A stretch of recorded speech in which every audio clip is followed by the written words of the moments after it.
Mark, one of the top teams, and you go into it still with that good momentum of the recent form. Yeah, we're in a decent place at the moment, and we want to keep that going. We've got a tidy little run going, playing quite well, so we want to keep that going against one of the top boys in the league.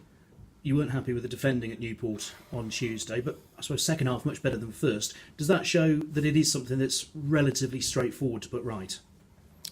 Yeah, it's but basically it's just that was individual mistakes or people not doing their jobs in terms of heading the ball or giving a throw in away or a cheap free kick away. So the players know where they went wrong the other night, but we played quite well in terms of possession, and with the ball we were quite good and could have easily won the game.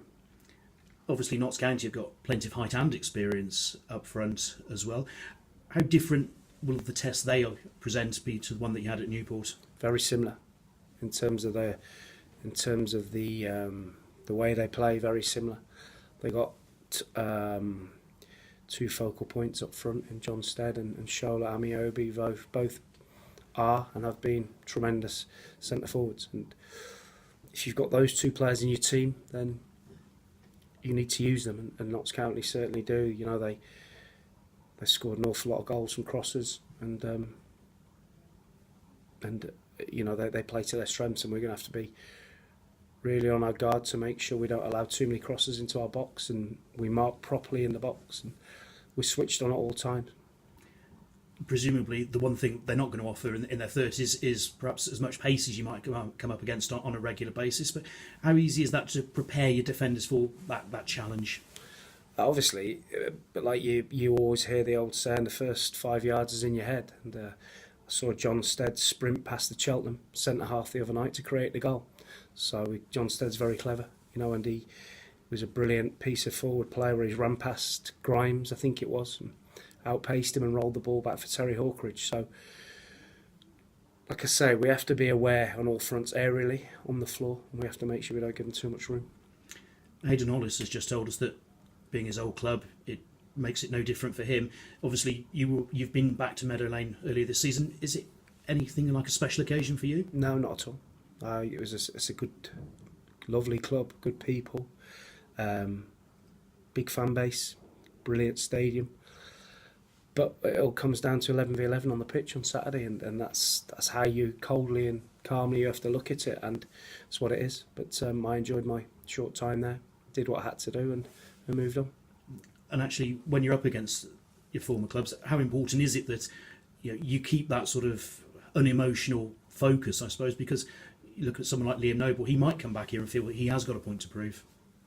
Yeah, obviously it's different personalities, isn't it? And I can't get involved in that. I have to concentrate on my team, and I can't get involved with the emotion of what's going on around me.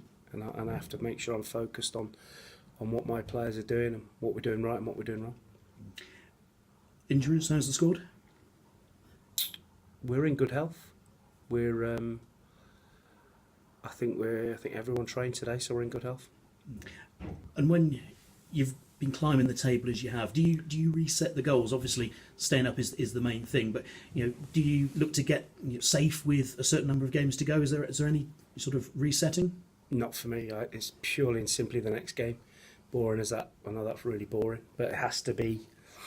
That has to be the focus, because if you get too far ahead of yourself, and I had a little nibble, but I had a little question to the players the other night. If you start getting a little bit cocky, like we did possibly at Newport in the first half, football has a terrible habit of biting you on the backside, and that's, in my opinion, why we conceded 3 goals. So we have to keep doing the basics right, realising what put us on this good run, and we have to continue to do those tiny little things.